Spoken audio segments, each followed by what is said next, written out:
வாழ்க வளமுடன். Welcome to my dear பிரபஞ்சா. நவராத்திரி வரப்போது, பொம்மைகள்லாம் வாங்கணும். அதுக்காக தான் காஞ்சிபுரம் வந்தோம். காஞ்சிபுரத்துல அத்திவரதர் கோவிலுக்கு பக்கத்துல தான் இந்த பொம்மைக்கார தெரு இருக்கு. பொம்மைக்கார தெருவுல நிறைய வீடுகள்ல இப்பெல்லாம் பொம்மைகள் விற்க ஆரம்பிச்சுட்டாங்க. ஆனா எப்பவுமே நம்பர் 1 அப்படின்னு சொன்னா இந்த வீடை தான் சொல்லுவாங்க. இந்த வீட்டுல நம்ம வீட்டு கோலு டால்ஸ் அப்படின்ற பெயர்ல திரு ராஜேஷ் அவர்களும், மீனாட்சி கொலு பொம்மைகள் அப்படின்ற பேர்ல திலகாக்கா அவங்களும், சுரேஷ் ஆர்ட்ஸ் அண்ட் கிராஃப்ட் அப்படின்ற பேர்ல திரு சுரேஷ் அவர்களும் இணைந்து இந்த கொலு பொம்மைகள் உற்பத்தியை அமோகமா பண்ணிட்டு வந்துட்டு இருக்காங்க. இது விநாயகர் சதுர்த்தி டைம் அப்படின்றதுனால விநாயகருக்கான பெயிண்டிங் ஒர்க் தான் போயிட்டு இருந்தது. நம்ம வீட்டுக்குள்ள என்டர் ஆன உடனே விநாயகர் தான் நம்ம பார்த்தோம். பேப்பர் மோல்டுல செய்யப்பட்ட இந்த விநாயகருக்கு ஃபுல் பெயிண்டிங் கொடுத்துட்டு இருந்தாங்க. இதெல்லாம் செஞ்சதுக்கு அப்புறமா, இது காஞ்சதுக்கு அப்புறமா தான் கோல்டு பினிஷிங் கொடுப்பாங்க. அதுக்கப்புறம் விநாயகர் பாக்குறதுக்கு சூப்பரா இருப்பாரு. இந்த விநாயகரை தரிசனம் பண்ணதுக்கு அப்புறமா வீட்டுக்குள்ள நுழைஞ்சா ஆயிரக்கணக்கான மண் விநாயகர்களை தயார் பண்ணிட்டு இருந்தாங்க. அதாவது களிமண் விநாயகர் பொம்மைகள்லாம் தயாராயிட்டு இருந்தது. விநாயகர் சதுர்த்தி வருது இல்லைங்களா, அதனால ஆர்டரின் பேர்ல இதெல்லாம் ஃபுல்லா பெயிண்ட் பண்ணிட்டு இருந்தாங்க. உள்ள நுழைஞ்ச உடனே நம்ம முதல்ல பார்த்தது அண்ணாமலையார் தான். விஸ்வரூப தரிசனமா ரொம்ப அழகா இருந்தாரு தாயாரோட.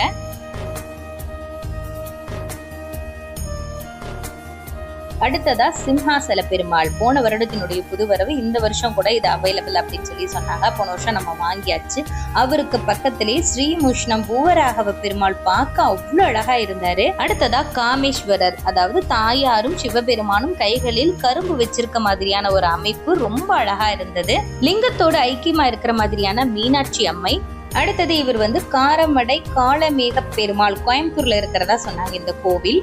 ராமருடைய அழகு காண கண்கோடி வேண்டும், அப்படியே ஆஞ்சநேயரோடு இருக்கிற மாதிரியான ஒரு அமைப்பு. அடுத்தது தில்லை காளி, இந்த பச்சை வஸ்திரத்துல சாந்தமும் கோபமும் இணைந்த மாதிரியான ஒரு அமைப்பு. சூப்பரா இருந்தாங்க பாக்குறதுக்கு.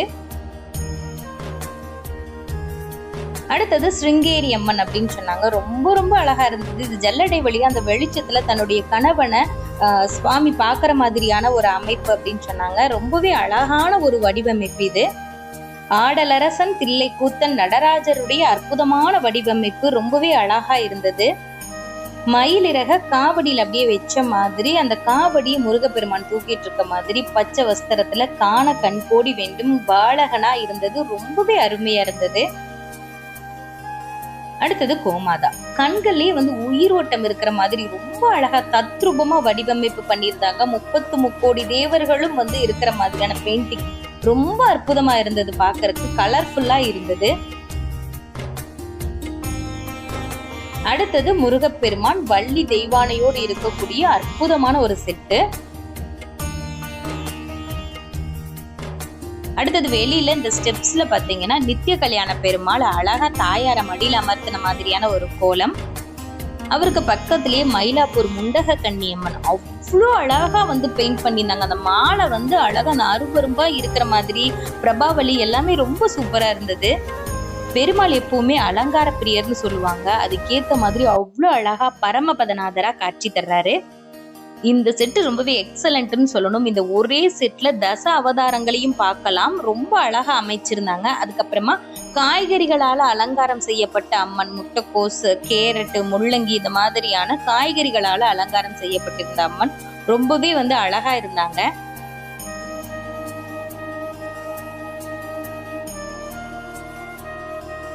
குங்கும அம்மன், இந்த அம்மனுடைய கையில இருக்கக்கூடிய அந்த குங்குமச்சிமில ஓபன் பண்ணா அதுல குங்குமம் இருக்கும். அதே மாதிரி பார்வதி தேவியார் சிவலிங்கத்தோடு இருக்கக்கூடிய ஒரு காட்சி. கிருஷ்ணன் விநாயகருக்கு லட்டு கொடுக்கற மாதிரியான காட்சி. பக்கத்திலேயே முருகப்பெருமான் காவடியோட அமர்ந்திருக்கிறது. அப்புறம் ஸ்பெஷலா ஒரு இந்த வருஷம் புது வரவுன்னு பாத்தீங்கன்னா புற்று அம்மன். புற்றுல இருந்து அம்மன் அவங்களுக்கே உரித்தான அந்த வேப்பிலையோடு காட்சி தர்ற மாதிரியான ஒரு அமைப்பு. தட்சிணாமூர்த்தி, அவருடைய அந்த விழுதுகள்லாம், அந்த மரத்துல இருந்து விழுதுகள் வர்ற மாதிரியான அமைப்பு ரொம்பவே சூப்பரா இருந்தது. கோலாப்பூர் மகாலட்சுமி, இந்த கோல்டன் கலர், கிரீன், ஆரஞ்சு எல்லாம் அல்டிமேட்டா இருந்தது. அடுத்த ஒரு சூப்பரான கலெக்ஷன் இந்த பூரி ஜெகநாதர் கோயில். ரொம்ப அழகா அப்படி தத்ரூபமா இருந்தது. தட்சிணாமூர்த்தி பிரபாவலியோட இருக்கிற மாதிரியான அமைப்பு. சமயபுரம் மாரியம்மன், சோட்டானிக்கரை பகவதி அம்மன், குழந்தைய கையில ஏந்தின மாதிரி இருக்கக்கூடிய குழந்தை அம்மன், குறி சொல்லும் அம்மன். அடுத்தது பெரிய பாளையத்தம்மன். எவ்வளவு அழகா இருக்காங்க பாருங்க.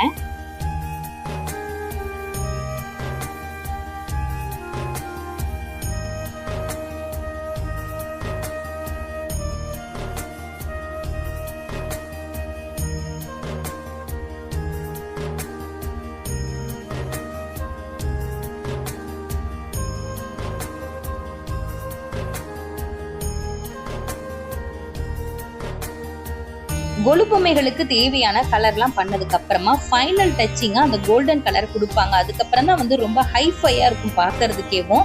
ஸோ எனக்கு தேவையான பொம்மைகள் எல்லாத்தையுமே செலக்ட் பண்ணி சொல்லிட்டேன். அதுக்கப்புறமா திரு ராஜேஷ் அவர்கள் வந்து அதுக்கு எல்லாத்துக்குமே கோல்டன் கலர் பெயிண்ட் அடிச்சு எனக்கு ஃபினிஷிங் காட்டினாங்க. பார்க்கறதுக்கு ரொம்ப அழகா இருந்தது. தனி பொம்மைகள்லாம் வாங்கியாச்சு. இதுக்கப்புறமா செட் பொம்மைகள் வாங்கணும். இந்த செட் பொம்மைகள் எல்லாமே பார்த்தீங்கன்னா மாடியில திலகாக்கா தான் சேல் பண்ணுவாங்க.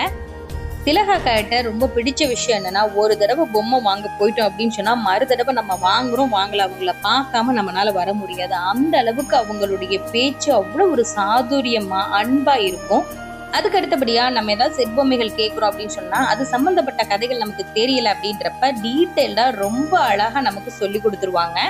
இந்த செட் பொம்மைகள்லாம் நம்ம வைக்கிறப்ப நம்ம வீட்டுக்கு கொலு பார்க்க வர்றவங்களுக்கு அது சம்பந்தப்பட்ட கதைகளின் மூலமாக ஆன்மீக கருத்துக்களை நம்ம தெரிவிக்க முடியுது. அதனால வருஷம் ஒரு செட் பொம்மை கண்டிப்பா நான் வாங்குவேன். இந்த வருஷமும் ஒரு செட் பொம்மை வாங்கியிருக்கேன். அதை நம்ம டீட்டெயிலா இன்னொரு வீடியோல பார்க்கலாம்.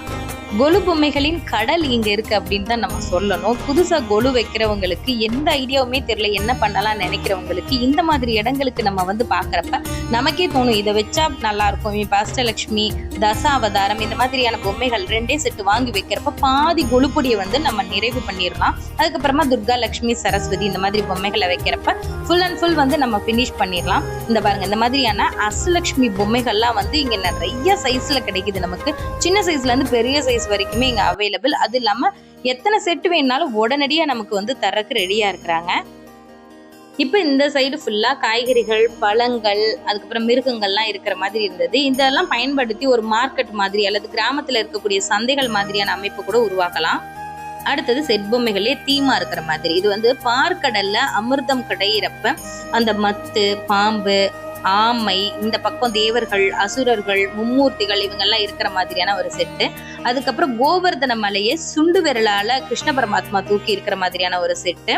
அதுக்கப்புறம் பக்கத்துல கோவில் திருவிழா ஒண்ணு நடந்துட்டு இருக்கு. அந்த திருவிழால வந்து பூ மிதிச்சுட்டு அப்படியே வந்து தண்ணியில இறங்கி நிக்கிற மாதிரியான ஒரு செட்டு.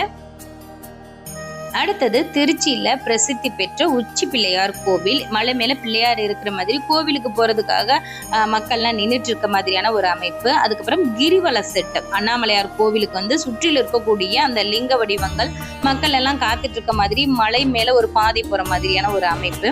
அடுத்தது பழனி மலைக்குரிய ஒரு செட்டு. காவடி எடுக்கிறவங்க, அதுக்கப்புறம் மேலதாளங்கள் வாசிக்கிறவங்க, முருகப்பெருமான் ராஜ அலங்காரத்தோடு மலை மேல் இருக்கிற மாதிரியான ஒரு அமைப்பு.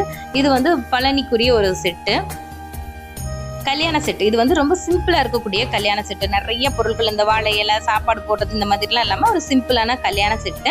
அதுக்கப்புறம் பிள்ளையார் எல்லாருமே சேர்ந்து கிரிக்கெட் விளையாடுற மாதிரியான ஒரு செட்டு. நாக சதுர்த்தி, பிள்ளையார் சதுர்த்தி இந்த மாதிரியான நாட்கள்ல இறை வழிபாடு பண்ற மாதிரியான ஒரு செட்டு. இப்ப வந்து அர்ச்சகர் நின்றுட்டு இருக்கிறாரு, மக்கள் எல்லாம் வணங்கிட்டு இருக்க மாதிரியான ஒரு அமைப்பு. அதுக்கப்புறமா கரகாட்ட செட்டு. நம்ம தமிழ்நாட்டினுடைய பாரம்பரிய கலைகள், பொய்க்கால் குதிரை இதெல்லாம் இருக்கு.